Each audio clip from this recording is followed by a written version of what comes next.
Senhores, sejam bem-vindos novamente. Vamos à nossa segunda aula aí do resumão, tá bom? Então vamos começar o mais rápido possível aqui, porque nós temos muita coisa para discutir ainda e para falarmos aí para vocês, tá bom? Então vamos lá. Vamos iniciar aqui no nosso artigo 507 da CLT, que é o caso da arbitragem.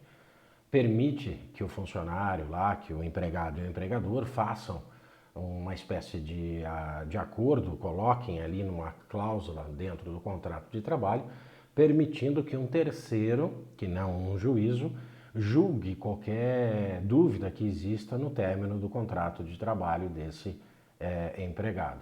Então, esse terceiro, que ele tem que ter os domínios aí da legislação, ele vai decidir ou A, ou B, ou C, e as partes concordam que está tudo certo, tá? E isso evita uma futura discussão na Justiça do Trabalho, porque se dá por quitado essa discussão a partir do momento da decisão do árbitro. Para tanto, essa cláusula só pode ser inserida nos contratos daqueles empregados que ganham 2 vezes o teto da Previdência Social. Perfeito? Então, pode ser colocada a cláusula? Pode.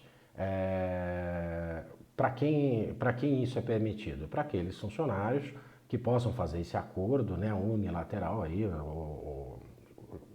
com a empresa, mas ele tem que ganhar aí 2 vezes o teto da Previdência Social. Perfeito? Então é permitido, coloca-se a cláusula e ela vai ser executada. Artigo 507b. É o termo de quitação anual, tá, gente? No final de cada ano, a empresa pode quitar os débitos trabalhistas deste ano. Para validar essa quitação, o empregado e o empregador assinam e levam para o sindicato homologar. Aqui é interessante, tá, gente? Então, pós-reforma trabalhista, o que foi acordado? Que a cada ano trabalhado, aí o trabalhador trabalhou, sei lá, o ano de 2021 todo, né? No final do ano de 2021, o empregador pode quitar esse ano todo com esse empregado, como se fosse uma rescisão de contrato. Então pagam-se todos os direitos dele, 13º, as férias, 1/3, proporcional, 40%, todas aquelas coisas. Quitou-se isso nesse ano, pega-se essa quitação e leva-se ao sindicato. O sindicato vai lá e homologa isso. A partir do momento que está homologado, está válido. Então, supondo que 2021, 2022, 2023, 2024, todos os anos foram pagos anualmente, chegou no final lá, houve a rescisão de contrato, essa rescisão já está paga, ok? É isso que é o termo de quitação anual, 507B da CLT. Então prestem atenção, porque é permitido agora isso também. Eu particularmente nunca vi isso na vida real, tá? Mas na prova de vocês com toda certeza vai aparecer, tá? Por quê? Não sei por que não tem, nunca vi, tá? Mas pode ser que alguma empresa esteja fazendo isso e achando que isso é rentável de alguma forma. Não vejo como rentável em momento algum fazer isso, mas pode ser que sim. Mas está lá, então pode cair na prova de vocês, tá bom? Então vamos agora para o artigo 58 da CLT, que nós vamos falar um pouquinho da jornada de trabalho. Já falamos isso por horas aí em aulas anteriores, né? Então, a jornada de trabalho de 8 horas diárias, 44 semanais, né? E o que passar disso, horas extras. O parágrafo 1º, dentro da jornada do empregado, existe aí uma tolerância de 5 minutos, né? Tanto entrada quanto saída, que se você somar os dois vai dar uma variação de 10 minutos, você não pode nem pagar como hora extra e nem descontar isso como atraso, tá? Então é uma tolerância que existe aí que o parágrafo 1º permite. Um exemplo aqui, o empregado faz 10 minutos de horas extras e não ganha, né? E se fez 15 minutos, por exemplo, aí já passou dos 10 minutos de tolerância, você é obrigado a pagar os 15 minutos como hora extra e não somente os 5, tá? Então não é os 10 minutos, não abate da quantidade que supostamente passou dele, né? Então quer dizer, vou pagar só 5? Não, você vai pagar os 15. Então a tolerância é 10. Passando de 10 tem que pagar todo o processo. Cabe aqui também as horas de deslocamento, o itinere, né? Ressaltar novamente para vocês que ela não conta como tempo de serviço. Por que dessa observação, tá, gente? Normalmente, o que acontece? Acontecia há muito tempo atrás, isso lá na década de 80, que eu recebi vários processos com relação a isso, né? Eu trabalhava na área de recursos humanos de uma multinacional e nós tínhamos aí conduções próprias, né, para trazer os funcionários. Eram 5 mil funcionários, então vocês imaginam a quantidade de veículos trazendo pessoas da cidade toda. Então, muitos desses empregados começaram a entrar, né, propor ações dizendo que esse tempo era muito grande no transporte e esse tempo era contado como tempo de serviço e deveria ser indenizado pela empresa. Em algumas circunstâncias, naquele passado não tão distante assim, houve ganho de causa, depois isso foi caindo na justiça e hoje não é mais, tá? Então, essas horas que a pessoa se desloca para o trabalho não são mais contadas como à disposição do empregador. Perfeito? Beleza. Então vamos lá para o 58A da CLT, que é o regime de tempo parcial. É uma coisa também bem específica. São pessoas que têm jornadas menores, mas o que importa a gente saber sobre isso? Se o empregado trabalha de 27 a 30 horas semanais, ele não pode fazer horas extras. Então, aqui, gente, não tem jeito. Vocês vão ter que enfiar isso na mente, tem que decorar. De 27 a 30 horas semanais, não pode ter horas extras. Se ele trabalha até 26 horas, ele pode fazer até 6 horas extras, né, sem problema nenhum, ok? Por semana. Então, até 26 horas pode fazer horas extras, até 6. De 27 a 30 não pode. Perfeito? Guardem isso, que já caiu em prova, pode cair novamente. O artigo 59, máximo de 2 horas extras por dia, que vocês já estão enjoados de saber disso, e acima dessa quantidade o empregado pode pleitear aí um dano extra patrimonial na justiça, porque ele deixou de ter descanso e etc. Isso no futuro processo dele. Mas o que é permitido? 2 horas. Mas passou de 2 horas, professor. Qual o problema? Paga o que passou e se numa futura demissão ele resolver entrar com uma ação, ou propor uma ação, melhor dizendo, né, ele vem e vai alegar o que ele acha mais interessante de estar recuperando aí, que talvez tenha sido lesado de alguma forma. Na Justiça do Trabalho chamamos isso de dano extra patrimonial, uma coisa muito bonita, né? O parágrafo 2º e 5º é o famoso banco de horas, tá, gente? Ninguém gosta de banco de horas, mas está lá o banco de horas. Se ele for negociado com o sindicato, né, o empregador tem até 12 meses para dar folga para o empregado. Se for negociado por acordo individual, que é possível hoje, o empregador tem até 6 meses para dar essa folga, ok? Acho que todos vocês sabem o que é banco de horas, né? Por exemplo, a pessoa fez horas extras lá, ele não recebe, vai acumulando essas horas e vão guardando lá no banco de horas. Então, aí, a hora que a empresa achar interessante, ela vai dar folga para o funcionário, para que ele abata as horas de folga desse banco de horas que ficou formado. Então, as pessoas não gostam muito, por quê? Porque se eu faço horas extras, seria muito mais interessante receber isso, né, do que ir para um banco de horas. Mas a legislação permite isso. Se for um acordo com o sindicato, ele tem até 12 meses, né, a empresa tem 12 meses para dar um jeito de dar folga para o carinha. Tá? Agora, se for um acordo entre as partes, entre os funcionários ali e a empresa, de alguma forma, a empresa tem até 6 meses para fazer isso. Isso é o que vocês têm que gravar, tá? Ah, professor, mas minha empresa faz diferente. É o que está aqui, tá? É isso que vai cair na prova de vocês. Isso é feito na vida real? Eu vejo muitos fazerem isso na vida real, tá bom? O parágrafo 6º, compensação de jornada. Ele é pré-estabelecido quando será a folga, né? Aqui no artigo 6º, gente, é aquela coisa que todo mundo gosta, na verdade. Chega no início do ano, o que a empresa faz? Ela faz assim, olha, vê quantos feriados tem, quantas pontes existem aí entre um feriado e outro feriado, né? Aquelas coisas de sempre, vamos emendar, coisa de brasileiro, né? Adoro emendar as coisas, então são feriadões e aquela coisa toda. Então aquele dia que seria ali perdido entre feriados, normalmente, eles são compensados de alguma forma dentro da jornada de trabalho do cara durante a semana, ok? É isso que diz o artigo 6º. Então todo mundo gosta por quê? Porque eu já sei quando eu vou folgar, Já sei as emendas que a empresa fez, por exemplo, Natal, Ano Novo, ou aqueles feriados nacionais, aí, ou até mesmo da cidade, aonde as emendas já estão ali compensadas no seu horário. É permitido? É, sem problema nenhum. E as empresas adoram isso, então é muito legal. As empresas não, os empregados adoram isso, então é muito legal que as pessoas já saibam com antecedência os dias em que vão estar de folga dentro do ano, tá bom? Então os funcionários gostam muito disso. Então faz parte até do cotidiano do brasileiro, tá bom?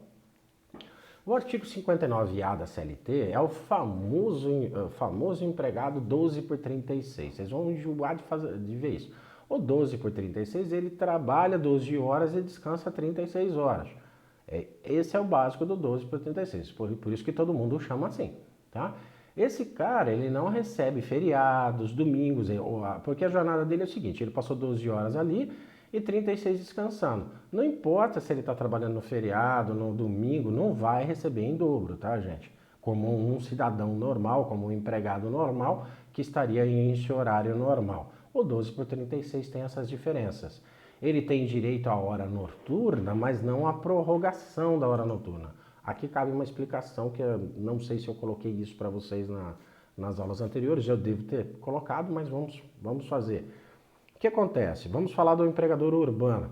Então nós temos lá das 22 às 5 horas da manhã, tem horário noturno. Supondo que um empregado normal que trabalha aí, por exemplo, no terceiro turno, ele pegou ali das 22 às 5, mas ele permaneceu ainda trabalhando às 6, às 7, às 8, às 9 horas, essa hora noturna continua sendo paga para esse funcionário normal. O 12 por 36, não, ele não tem essa prorrogação de horário de horas noturnas. Deu para entender, gente? Então, tem algumas diferencinhas do 12 por 36? Tem. Desculpem. Então, é assim que funciona. E sobre intervalo, cara, o único empregado que a empresa pode suprimir o intervalo, desde que indenize ou seja pago. Pague ali, desculpem, tá, gente? É o estagiário. Pago. Ou que a empresa pague, né? Aí fica mais certo. O que acontece? Eu posso suprimir o 12 por 36, ele trabalha 12 horas sem intervalo, mas eu tenho que pagar para ele, né? Ou então eu dou um jeitinho ali dele fazer a sua refeição mesmo estando trabalhando. Mas como, professor? Sei lá, dá um exemplo de um vigia, por exemplo, né? Ele fica na portaria 12 horas. Normalmente são esses que fazem 12 por 36, né? 12 horas ali. Ah, mas eu não posso dar intervalo para ele, porque ele vai sair, a portaria vai ficar sem ninguém. Tá, então ele almoça ali mesmo, né? Eu pago para ele o intervalo e ele fica ali mesmo. Ele come ali olhando para as câmeras e abrindo e fechando o portão. É legal? É legal. Pode ser feito, tá? Então lembre-se disso do 12 por 36. Não tem horas extras também, tá? As 4 horas a mais que ele trabalha aí das 12, né? Das 8 para as 12, são compensadas dentro das 36 que ele tem de descanso, tá, gente? Então não é porque ele fez 12 horas que o que passou de 8 é considerado horas extras, salvo se ele trabalhar 14 ou 13 ou sei lá quantas horas, 15, 16, 20, aí sim você considera como horas extras. Mas caso contrário, não, ele não tem 12 horas sem pagamento de horas extras. Então eu acho que o mais importante aí do 12 por 36 seriam essas colocações que podem ser as pegadinhas da prova de vocês, tá? Por quê? Porque ele se difere de um empregado normal, né? Porque a sua jornada é anormal, né? Vamos falar a verdade. Mas algumas funções precisam dessa jornada meia doida, não tem outra forma, né? Eu dei o exemplo do vigia, como que você vai fazer? Então eu tiro o vigia de lá, ponho uma outra pessoa, e aí eu coloco 3 pessoas para fazer aquilo, vira uma loucura, né? E ninguém sabe por onde começar. Então, normalmente é uma classe que vai trabalhar nesse tipo de horário, essa atividade? É. Tá. É legal? É. Então pode ser feito? Pode, sem problema nenhum, tá bom? Mas leiam o 12 por 36, o artigo, porque ele é bem interessante. Tem vários detalhes, eu acho que esses são os principais, mas pode ser que surja alguma outra coisa aí que esteja relacionado ao 12 por 36, tá bom? Vamos agora ao artigo 60 da CLT. O artigo 60 da CLT nós estamos falando sobre as horas extras lá no ambiente insalubre. Para relembrá-los, o que é insalubre? É aquele prejudicial à saúde do trabalhador. Então é aquele ambiente que prejudica a saúde dele. As horas extras nesse ambiente somente com prévia autorização. Ministério do Trabalho deve autorizar, tá, gente? Tem que ser autorizado. Essa autorização somente não será necessária para um tipo de empregado. Olha lá o 12 por 36 de novo. Né? Interessante colocar isso lá no 12 por 36. Então, 12 por 36 não tem problema de fazer horas extras dentro de um local insalubre. O artigo 62, empregados que não têm controle de jornada. Esse é bem legal de ver também, tá? Não tem controle de jornada e não tem horas extras também, já que você não controla a jornada do cara, ele não tem horas extras. É um trabalhador externo que, por exemplo, sem controle de jornada. Gerente, que é aquele cargo de confiança que nós já enjoamos de falar, que ganha 40% de gratificação, não tem controle de jornada. Esse também não tem horas extras. Teletrabalho, sem controle de jornada, bem claro aqui, também não tem horas extras. O que acontece muito hoje, gente, é o teletrabalhador amarrado a um controle de jornada, seja por sistema, por ligação, por celular, eu sei lá de que jeito. Ah, a pessoa entrou no sistema tal hora, saiu tal hora, voltou, foi tomar café. Então você tem um controle de jornada. Se tem um controle de jornada, você vai pagar a hora pro cara. Não adianta o cara estar lá em casa, na casa dele, e você fazer a falcatrua de ter o controle. Então só não tem se ele estiver sem controle de jornada. Né? Quem é esse trabalhador externo que não tem controle de jornada? Por exemplo, é um cara que trabalha sua produção, por metas, um vendedor externo, ok? Então, perfeito. Ah, e uma outra coisa interessante é essa nota que eu coloquei para vocês, que já caiu em provas também, tá? O comparecimento na empresa para alguma finalidade não descaracteriza o teletrabalho. Também está na modalidade somente após a concordância do empregado. Né? O que eu quis dizer aqui, gente? Às vezes a pessoa é um trabalhador externo, né? Ele é remoto, sei lá, vamos falar de um vendedor. Aí ele vem um dia por semana, ou sei lá, uma vez por mês, ou ele aparece na empresa para uma reunião, e aí vai tentar descaracterizar isso. Falar, não, já é um funcionário que trabalha internamente, não é externo. Não descaracteriza. O cara vem de vez em quando, sei lá, presta contas do que ele fez, ou uma reunião convocada pelo seu chefe de alguma forma. Isso não vai descaracterizar esse trabalhador como externo, tá bom? Então isso já caiu em prova e às vezes as pessoas podem cair nesse conto novamente, tá? Como eu disse para vocês, prova de OAB está sempre repetindo as coisas. Então, peguem as provas anteriores, refaçam as questões, veja se você realmente consegue fazê-las, né? Agora nós tivemos um exame aí, agora domingo passado, está sendo discutido uma questão lá de trabalho, né? Uma já foi anulada novamente aí por já de ofício. Então a OAB tem muito disso, tá, gente? Também não acerta todas, tem muito disso de erros, tem questões aí mal formuladas. Mas o que eu posso dizer para vocês? Que sempre vem quase as mesmas questões. Às vezes vem na prova objetiva, que é a primeira, e depois às vezes vem na segunda, né, que é onde nós temos a peça, que seria de segunda fase. Perguntas de segunda fase às vezes caem na primeira, da primeira cai na segunda e assim vai, tá? Então, refaçam essas provas, refaçam. Vocês vão ver que muito do que eu estou passando para vocês aqui no resumo vem dessas provas. Foi de lá que a coisa surgiu, tá bom? Então, nas provas eles vão colocando, ou passa um exame, aí pula um, dois, outra vez a mesma questão. Às vezes formulada de uma forma diferente, mas é a mesma coisa, não muda absolutamente nada, tá?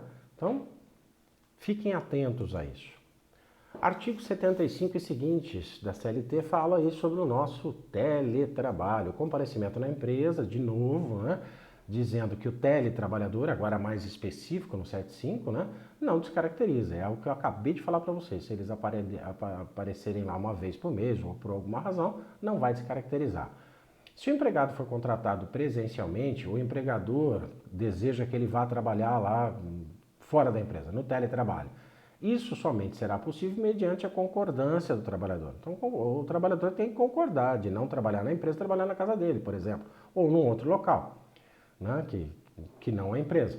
O empregado foi para o teletrabalho e a empresa deseja que ele retorne ao presencial, que é a situação inversa. Obrigatório nessa situação é que a empresa tenha que dar um tempinho para o cara, né? 15 dias para que ele se prepare para voltar ao trabalho presencial, tá?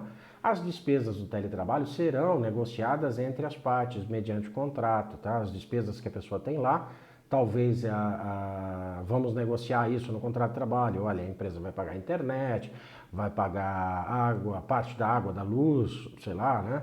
Da energia elétrica da sua residência. Por quê? Porque você vai estar gastando mais para estar trabalhando lá, por exemplo. Tudo isso negociado aí mediante contrato.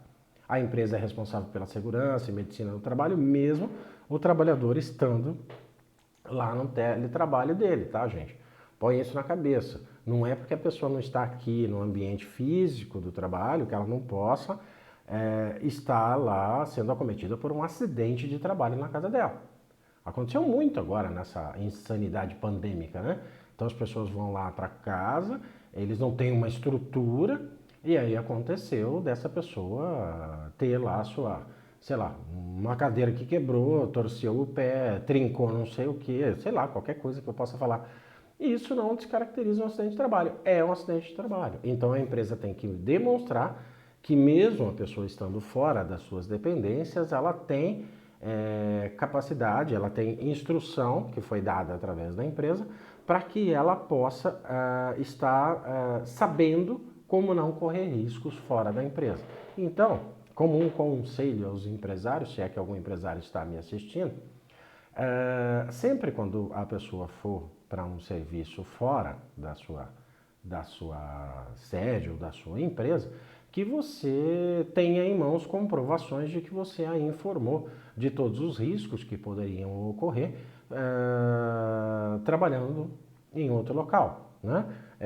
Ergonômico, por exemplo, né? Que as pessoas com cadeiras ruins, com outras postura, coluna, trabalho repetitivo, tudo isso são cursos que são dados pela empresa para a prevenção de acidentes de trabalho.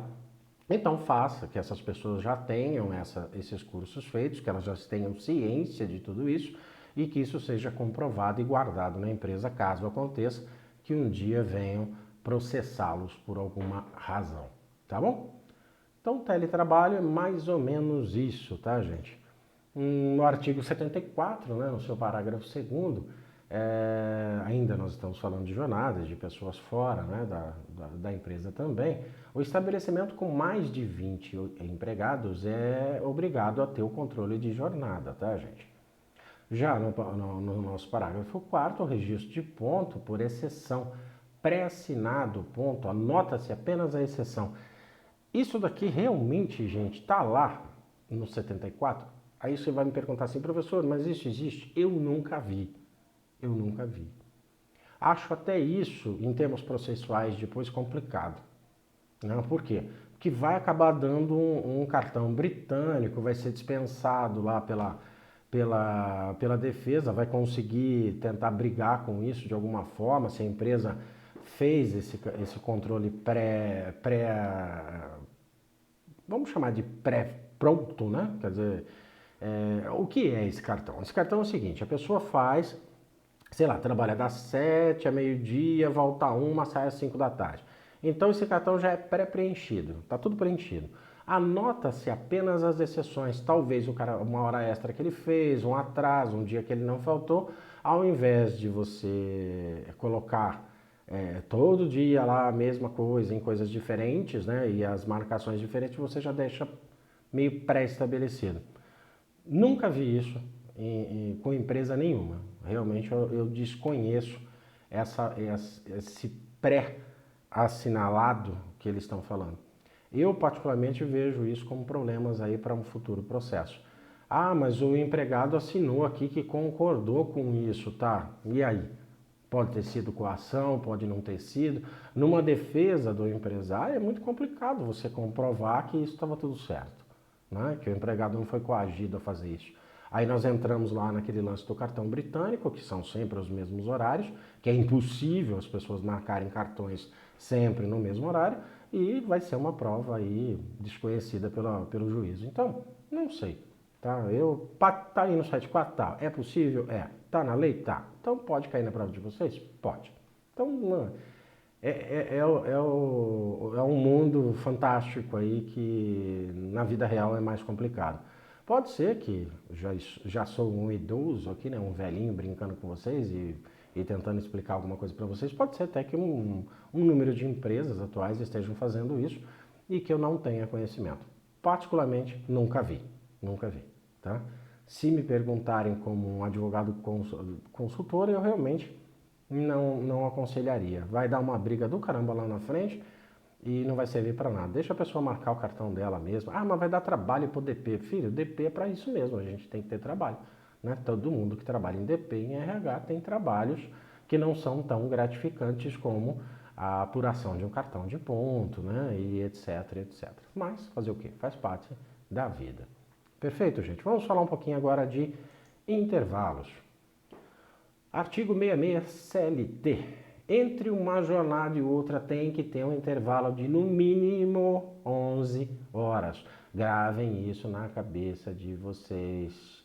Menos que isso é hora extra. Não dá para fazer, tá, gente?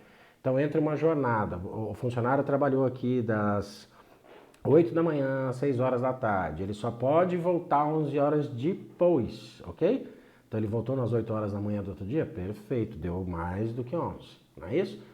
Se for menos que 11, você está ferindo a legislação. Primeiro que você já está incorrendo, né, numa forma ilegal. E segundo que você vai ter que pagar horas extras, tá? Ponto, não tem pra onde correr. Guardem isso. Artigo 71, intervalo dentro da jornada de trabalho. Se a pessoa trabalha até 4 horas, ela não tem direito a intervalo nenhum, tá, gente? De 4 a 6 horas, ela tem 15 minutos. Puxa, professor, como é que eu vou lembrar disso? Pensa nisso, gente. Pô, o cara trabalhou 4 horas, para que ele precisa de intervalo? Nenhum. Se ele trabalhou de 4 a 6, pô, já 6 horas, né? Eu preciso do intervalinho. Intervalinho aí, 15 minutos. Mais que 6 horas, aí nós já vamos partir para aqueles intervalos grandes, de 1 hora até 2 horas, ok? Intervalos são concedidos em um único período, não podendo ser fracionado, tá, gente? Vai ter exceção ali embaixo, mas o que eu estou explicando para vocês? Para um empregado normal, então eu não posso pegar o intervalo dele e falar assim, olha, você tem 1 hora de intervalo, eu vou te dar 15 minutos, 15 minutos, 15 minutos, 15 minutos, ou eu vou te dar 30, depois mais tarde te dou mais 30 e assim vai. Não pode. Para empregado normal, perfeito? Aí nós vamos para a exceção. No caso de motoristas e afins, e lá no empregado doméstico que trabalha e mora na casa, você pode fracionar até 2 períodos, perfeito?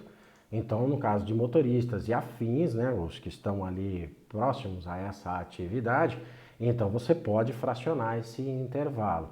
E para os domésticos, empregado doméstico, a gente fala empregada doméstica sempre, mas são empregados domésticos, né, tanto homem quanto mulher. Não tem distinção aí. Então, para o empregado doméstico também, mas só que no caso dele ele tem que morar e trabalhar no mesmo lugar. Aí eu posso fracionar esse horário dele em duas partes, em 2 períodos, ok? Então, são umas exceções e o que nós podemos falar. Vamos falar um pouquinho da redução de intervalos. É possível nas seguintes situações. Quando o Ministério do Trabalho, né, vai lá checar a empresa. E essas são as condições. A empresa tem que ter refeitório, os empregados que os empregados não façam horas extras e será aí, nesse caso, o Ministério do Trabalho pode alterar ou conduzir isso para uma redução de 30 minutos. Através do sindicato também, em convenção ou acordo coletivo, também pode ser feito isso. A doméstica, de novo a doméstica, lembra lá, né? Lei 150 de 15. A doméstica pode reduzir para 30 minutos também. O empregado doméstico é o único autorizado a negociar essa redução por acordo individual. E a redução no mínimo de 30 minutos, tá, gente? Então, você viu que o restante ali, então, ou você pede a redução ao Ministério do Trabalho, o Ministério do Trabalho vai na tua empresa e vê. Tem refeitório? Tem. Os empregados fazem hora extra? Não. Então, podemos reduzir aí 30 minutos. Aí você pode fazer essa redução também por acordo coletivo, convenção coletiva, né? O sindicato junta ali, sindicato patronal, o sindicato dos empregados, vira aquela bagunça do cão, que isso acontece toda vez, e aí chegamos a um consenso e colocamos isso na convenção, um acordo coletivo, perfeito, é nosso. Tá lá, é legal? É. Agora, o acordo entre patrão e funcionário, assim, só a empregada doméstica pode fazer isso sozinha. Tá? Ela pode fazer um acordo ali, assina, todo mundo assina, pode fazer a redução de 30 minutos. Ok? Quando o intervalo não é concedido? Direito de 1 hora, mas desfruta apenas de 20 minutos. É interessante, né, gente? Acontece muito isso. Eu, particularmente, passei minha vida inteira fazendo isso, porque eu sempre achei insuportável esse negócio de 1 hora de almoço. Eu acho que tempo não utilizado é tempo perdido, né? Mas, por exemplo, lá, tem 1 hora de almoço, ficou só 20 minutos e já voltou a trabalhar.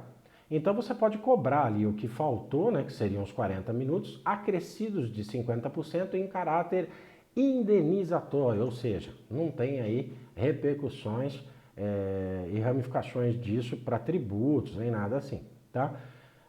Antigamente, antes da reforma trabalhista, supondo que a pessoa só tinha usufruído aí de 20 minutos e aí o intervalo era de 1 hora, você tinha que pagar 1 hora extra com 50% e não era indenizatória, era remuneratória a indenização, que aí ela tem reflexos, ok? Talvez eles possam pegar vocês aí, é uma mudança que houve e hoje você só pode cobrar os minutos que faltou, né, que você usufruiu de uma parte, os que faltaram você cobra e cobra com 50%, ponto. Pagou, acabou, não tem reflexo, não tem mais nada, tá bom?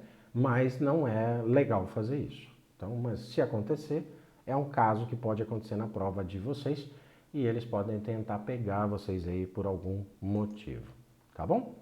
Então vamos para as férias. 12 meses trabalhados, o cara tem direito a férias. Após após esse período, a empresa tem até 12 meses para conceder. Uma coisa que os empregados não entendem, né? É sempre assim, poxa, eu já fiz 1 ano de casa, a conversa é essa, né? Eu fiz 1 ano de casa, eu quero ter férias. Não, a empresa, você teve, o seu período aquisitivo foi concluído, ou seja, já está bonitinho. Mas o período onde você vai desfrutar essas férias são os 12 meses seguintes. A empresa é que vai determinar quando é que é interessante soltar você de férias. Ou seja, eu vou dar férias para você 6 meses depois, 4 meses depois, depende de produção, depende de um monte de coisas. Mas é a empresa que decide e não o trabalhador. Deu para entender?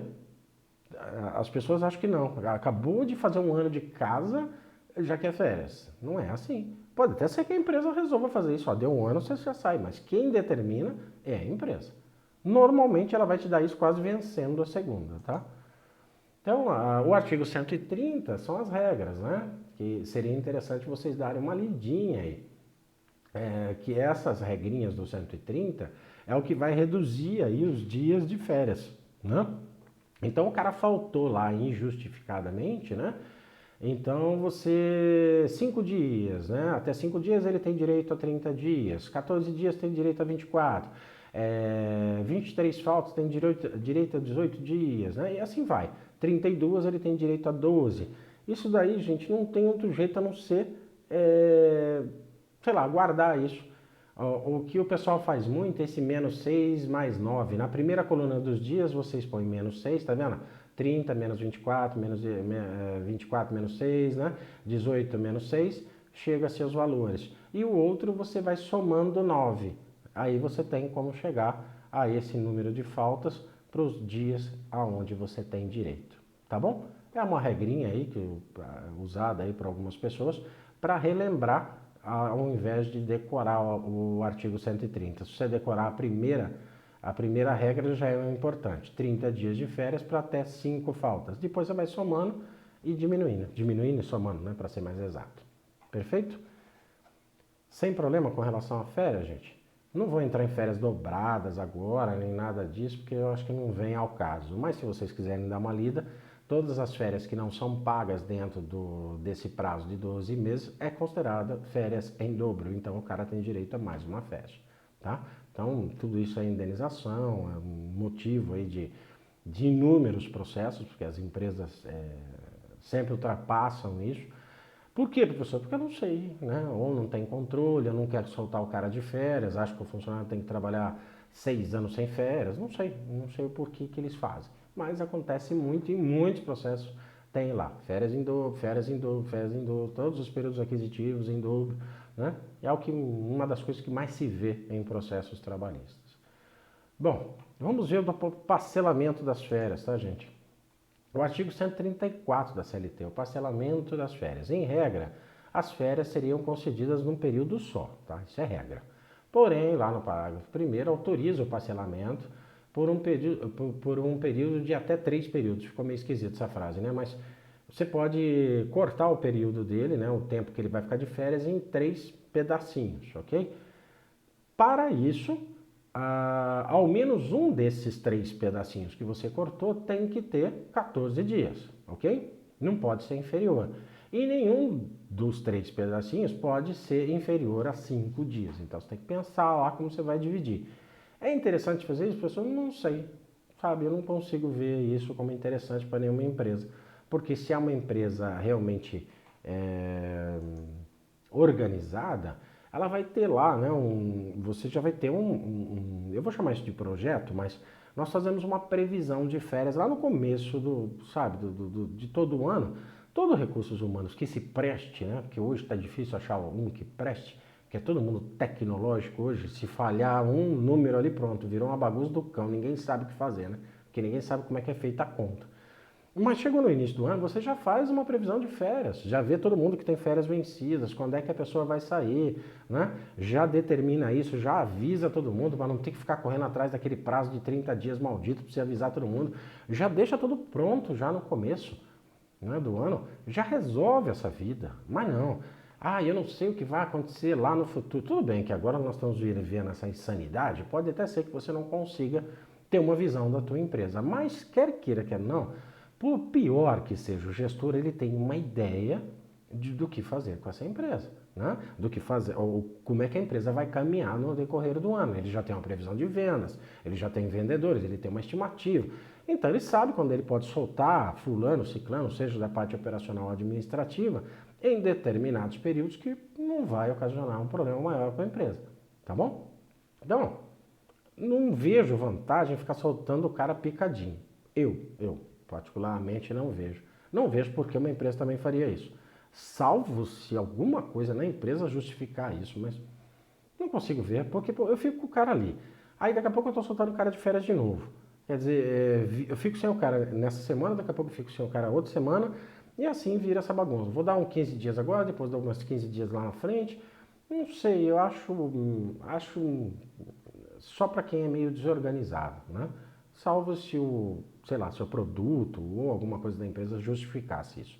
Não consigo ver isso com bons olhos. Apesar que, como eu disse para vocês, o professor aqui é idoso, talvez esteja ainda preso e enraizado a políticas anteriores, tá bom? As férias não podem começar também, uma coisa bem interessante hoje, para evitar sacanagem da empresa, tá, gente? As empresas não podem iniciar hoje 2 dias antes do descanso semanal remunerado ou de feriado. Isso aqui ainda não caiu em nenhuma prova. Eu não sei se essa última caiu, mas eu acho que não, tá? Então, gente, eu não posso iniciar férias do cara 2 dias antes do DSR, que por um acaso pode ser no domingo ali, né? Mas normalmente é no domingo. Então, eu não posso soltar o cara 2 dias antes. Tem um feriado. A empresa era muito sem vergonha, né? Então eu tenho um feriado na sexta, o cara já não vinha trabalhar na sexta, eu já dou férias para ele na quinta, né? E aí eu já mato, a sexta já vem, porque ele já não vinha mesmo, né? No sábado, domingo, quer dizer, o cara volta antes e eu não tenho prejuízo com isso. Então deixou de ser ferramenta de sacanagem de empresário, tá bom?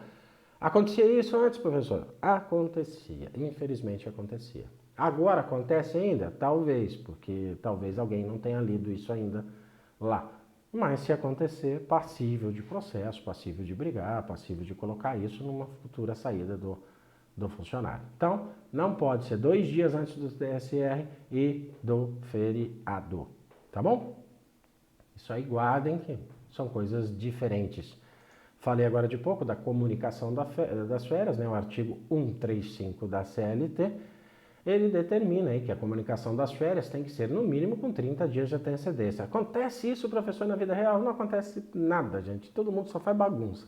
Avisa o cara lá com 2 dias antes, vira aquela confusão do cão, é sempre um rolo que não tem tamanho, mas legalmente deveria ser, tá? O artigo 136, quem escolhe o período de férias, já falei para vocês, o empregador. Exceções. Membros da mesma família podem tirar férias juntos se não prejudicar o andamento da empresa. Olha aqui, gente, que coisa fantástica. Então, o pai e a mãe trabalham na empresa X, eles podem tirar juntos o período de férias, contanto que isso não prejudique a empresa. Vocês já ouviram falar que alguma empresa deu férias para o casal? Não, mas não vai dar nunca. Trabalhador de menor idade, aí já é um outro passo, tá, gente? Esse aí, ele pode tirar férias junto com as férias escolares. O menor aprendiz, né? Aquela coisa toda que você tem na empresa, obrigatoriamente deixa ele sair de férias, né? No período das férias escolares, né? Eu não sei quando é férias escolares hoje, deve ser julho ainda, aí janeiro. Então, nesses 2 meses, coloca-se ali e a pessoa tem o direito a sair de férias. Agora, esse lance da família, eu acho muito difícil isso acontecer na vida real. Por quê? Porque talvez eu esteja com, sei lá, o marido trabalhando na fundição, a mulher trabalhando na área administrativa, né? E a mulher é extremamente importante, a contadora, ele, por exemplo, o supervisor da fundição. Então vai sair os dois de férias, né? Ela como sendo a contadora e ele como vai ficar um departamento sem a contadora e outro departamento sem o chefe lá, o supervisor. Como é que vai fazer? É impossível, tá, gente? Vida real, nunca vi isso acontecer, tá? É permitido? É. Tá aí na lei. Pode cair na prova de vocês? Pode, sabe? Não tem muito o que falar quanto a isso. Artigo 137 da CLT, qualquer irregularidade quanto às férias serão cobradas em dobro, que eu falei agora atrás aí para vocês. O artigo 143 da CLT, o trabalhador poderá vender até um terço das suas férias, tá, gente? Você tem 30 dias, você pode vender 10, até um terço das suas férias. A gente fala vender, né? Mas você descansa 20 e recebe 10 ali na hora que você for sair de férias. É permitido? É. 143. O 145 da CLT, o pagamento das férias tem que estar na conta do funcionário até 2 dias antes dele sair de férias, tá bom? Ah, mas professor, minha empresa não faz, porque a sua empresa também tem algum problema, né? Porque tem que fazer. Como é que eu vou soltar a pessoa de férias e não vou dar o dinheiro para ela? Eu tenho que dar o dinheiro para ela, não é isso? Ela está recebendo isso antecipadamente. A única coisa que ela está recebendo a mais é um terço constitucional, só isso. Porque o restante, todos os dias em que ela está recebendo agora, 2 dias antes de sair para as suas férias, é o que ela teria direito se estivesse trabalhando. Só isso. Então, o que eu recebia mais, professor? Um terço. A maioria dos trabalhadores fala assim, não, professor, eu tenho que receber 2 vezes. Não, você não recebe 2 vezes. Você só recebe antecipadamente. Só isso. Ah, eu saí de férias, por exemplo, no dia 1º de outubro.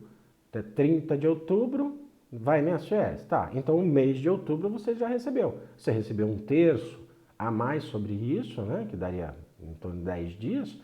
Recebi, tá. Então é isso que você recebeu a mais. Mas o seu pagamento do mês de outubro, que seria pago lá em novembro, já foi pago. Você já recebeu antecipadamente. Então não é porque você está indo de férias que eu estou te dando um salário a mais. Não existe isso. Tá bom, gente? Eu enjoei de receber funcionários, né, que gastavam todo o dinheiro quando saíam de férias, depois, ou um terço, gastavam tudo, né? E ainda ficavam endividados. Aí eles chegavam no balcão, né? Chegavam lá na minha sala. Ô, seu Firmino, e aí como é que faz com o meu salário? Não faz, filho, você já recebeu. Você não recebe 2 vezes, você recebe um terço. Só isso. Tá bom? Então, se liga nisso, gente. Bora lá. Remuneração. Já falamos aí férias, falamos uma pancada de outras coisas. Vamos agora para a remuneração. Artigo 457 da CLT. Remuneração é tudo que o empregado recebe. Já enjoamos, eu enjoei de falar isso para vocês numa outra aula. vai lá atrás, está identificada a aula, assista, tá? Então é tudo que o empregado recebe, ou seja, salário mais gorjeta. O salário é o que o empregador paga, a gorjeta é um terceiro que está te pagando, mas incide FGTS, tá, gente? Então lembre-se disso, incide FGTS. Parágrafo 1º, a base, né, o mínimo estipulado pelas partes, o que é o salário base, né, e não pode ser reduzido, salvo em acordo ou convenção coletiva. Se houver uma redução de salário, nesse período haverá estabilidade. Falei com vocês também, tem uma aula inteira aí da lei da pandemia, tá, gente? Que por outro nome melhor, eu deixei esse mesmo. Então a lei tá aí, tá tudo bonitinho, vocês têm uma aula inteira sobre essa lei que é antes do resumo. Então eu reduzi o salário do cara, ele vai ter estabilidade, tá bom? Complementos são pagamentos de fatos extras, são os adicionais e gratificações, tá, gente? Tudo que está ali, além do salário base contratualmente colocado, são os adicionais e gratificações. Então a remuneração do cara é por aí. Vamos ter uma ideia aqui, um pouquinho de verbas de natureza não salarial, não são salariais, não entra para a base de cálculo. Vale alimentação, desde que não seja pago em dinheiro, tá? Tem uns loucos que pagam vale alimentação em dinheiro, aí entra. Vale transporte, diárias, prêmios, abonos, participação nos lucros e salário família. Salário família, professor? É salário família, tá? Não é salarial. Por que não é salarial, professor? Salário família é um benefício da Previdência Social que é colocado para você. A empresa está pagando e recebe de volta. Ponto. Não é salarial. Tá bom, gente? Então, o que não é salarial? Vale transporte, vale alimentação, diárias, prêmios, abonos, participação nos lucros e salário família. Perfeito? Guardem isso, porque às vezes vão te pegar com um deles. Talvez até o salário família, vai saber, né? Aí vamos falar um pouquinho do salário utilidade. Eu também tenho uma aula quase inteira lá. Quando nós falamos em remuneração, eu falei muito sobre o salário utilidade, tá? Se tiverem mais dúvidas, além desse resumo, tá lá, tá tudo bonitinho para vocês. Salário utilidade, além do dinheiro que você recebe também utilidades, né? Pense da seguinte forma, se a utilidade for utilizada para o trabalho ou estiver descrita lá no parágrafo 2º aí do 458, não é salário utilidade. Então, tudo que você usa para trabalhar, para o trabalho, não é utilidade. Né? Um exemplo, um uniforme, por exemplo. Sem uniforme, eu não consigo trabalhar, então é para o trabalho. Se for pelo trabalho, é a utilidade. Às vezes eu estou recebendo alguma coisa a mais por estar trabalhando naquela empresa, então ele passa a ser um salário utilidade. Tá bom? Então eu acho que a manhãzinha aí é o para e pelo trabalho. Tá bom? Vamos então para a equiparação salarial. Senhores, vamos à equiparação salarial. Acho que vai ser o nosso último assunto hoje, depois vai sobrar um pouquinho para a nossa terceira aulinha aí, tá? Equiparação salarial, artigo 461. Vamos dar uma olhadinha nele. Quando o empregado deseja ganhar o mesmo que o outro empregado, o chamado lá paradigma, tem que ser uma pessoa certa e determinada. Necessita que trabalhem na mesma empresa, no mesmo estabelecimento, na mesma função e com a mesma qualidade técnica. Não podem ter diferença superior a 2 anos na função e não pode ter diferença de 4 anos dentro da empresa. Então vamos voltar. O trabalhador, para exigir uma equiparação salarial, ele precisa trabalhar na mesma empresa, no mesmo estabelecimento, na mesma função e com a mesma qualidade técnica. Não pode ter diferença de 2 anos na função, ou seja, eles têm que estar ali na mesma função há 2 anos, e não pode ter uma diferença de 4 anos dentro da empresa, né? Quer dizer, o cara está lá trabalhando, entrou o outro agora aqui, o cara já está lá há 5 anos, então ele não serve como paradigma, tá bom? Para você querer aí a sua equiparação salarial. Equiparação salarial, o que é, gente? Eu acho que o próprio nome diz, né? Mas nunca é demais. Eu sou auxiliar de produção, auxiliar de produção A.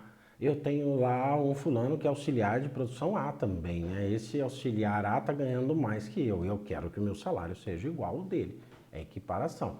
Fazemos a mesma coisa, estamos do mesmo estabelecimento, Estamos aqui há 2 anos, né, na função e estamos aqui dentro de 4 anos também. Eu fui admitido dentro dos 4 anos. É possível fazer equiparação? É. Ok? Mas tem que ter essas qualificações todas, senão não adianta você ficar pedindo dinheiro para os outros sem que você tenha esses elementos, que é aí que vai caracterizar aquele indivíduo como sendo o paradigma para que você deseje receber o mesmo que ele, tá bom? Tem que ter trabalhado junto com o paradigma, é uma outra coisa interessante, tá? Eles têm que ter trabalhado juntos ali. Não adianta também ficar cada um de um lado, porque você não sabe o que o outro está fazendo. Pode ser que as atividades deles sejam diferentes. Quem não tem equiparação, gente, se na empresa tiver aquele quadro de carreiras lá, né, que todo mundo tem lá. E interessante isso, antigamente juntava-se, somava-se mérito e antiguidade, hoje não. Se tiver lá um quadro de cargos e salários lá na empresa, né, ou de carreira, como vocês prefiram chamar, se ele for baseado por mérito, ou seja, pelas qualificações dessa pessoa, ou por tempo de serviço, que seria a antiguidade, já está legal, já não tem mais já não existe a possibilidade de você pedir paradigma, já está lá no plano salarial quais são as funções, o que cada um executa, o que cada um recebe, de acordo com as diretrizes de cada plano que cada empresa põe. Se o paradigma for readaptado à função, também não dá. Aqui cabe uma explicação, tá, gente? Supondo, eu, né, professor Firmino, está aqui, eu sou, sei lá, gerente da linha produtiva, por exemplo. Né? Eu sou um supervisor da linha de montagem A, ok? Para que eu consiga ver a linha, eu tenho que andar essa linha toda, todos os dias, verificar o andamento de cada uma das seções da linha produtiva para que eu exerça a minha função. Aí aconteceu o quê? Aconteceu um acidente, eu perdi a possibilidade de locomoção e eu passei muito tempo afastado, voltei, tenho um salário de supervisor, mas eu vou, sei lá, trabalhar lá na engenharia por algum motivo, né? Um auxiliar lá, a engenharia é até muito grande, né? Sei lá, vou trabalhar como auxiliar de escritório, né? Porque eu estou sendo readaptado a uma outra função que não exija de mim que eu saia por aí caminhando atrás de tudo, ficar correndo atrás das linhas produtivas e etc. Aí tem um outro auxiliar de escritório lá que vai exercer a mesma função que eu, só que eu tenho um salário de supervisor da linha de produção, ok? E ele tem um salário de auxiliar de escritório. Ele não pode receber o mesmo salário que eu, mesmo tendo a mesma função, tá bom? Por quê? Porque eu sou um profissional readaptado. Essa é a ideia. Então, o readaptado não serve como paradigma, tá bom? Se o paradigma, já falamos, se ganhar a equiparação e a diferença, e se essa diferença for discriminatória, comprovada, além das diferenças aí de salários, né, se a pessoa entrou com o processo, ganhou tudo bonitinho, ele ainda vai ter uma indenização de 50% do teto do INSS. Ah, professor, mas isso não acontece? Acontece. Infelizmente, eu particularmente não vejo isso há muito tempo, tá? Não sei se porque trabalho num grande centro, que Campinas hoje é uma metrópole, né? Mas eu não vejo isso há muito tempo. Mas, por exemplo, uma mulher recebendo menos do que um homem pelas atividades. Então, ela comprova que realmente ela recebia menos fazendo as mesmas atividades dentro de todas aquelas características que nós passamos, e ela só recebia menos por ser uma mulher.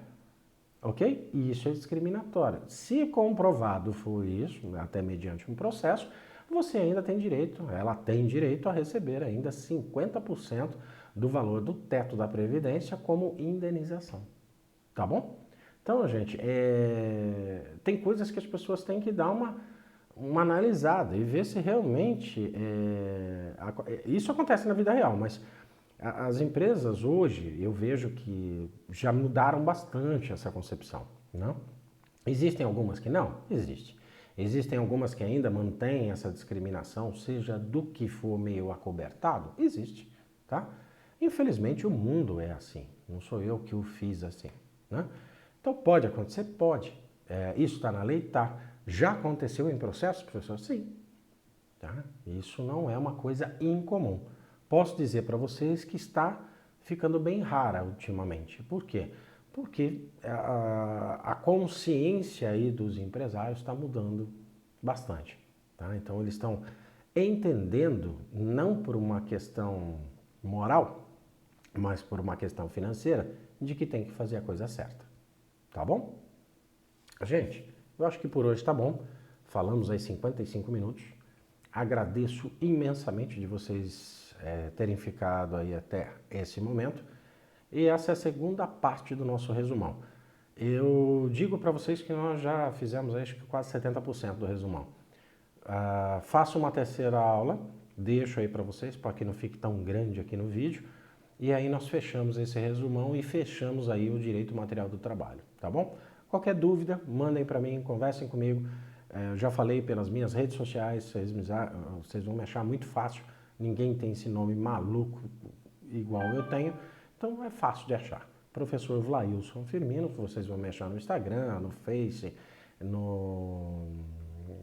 acho que eu estou em tudo, em todas as redes. O que eu uso mais, o Instagram, tá bom? Gente, obrigado. Fiquem com Deus e até a próxima.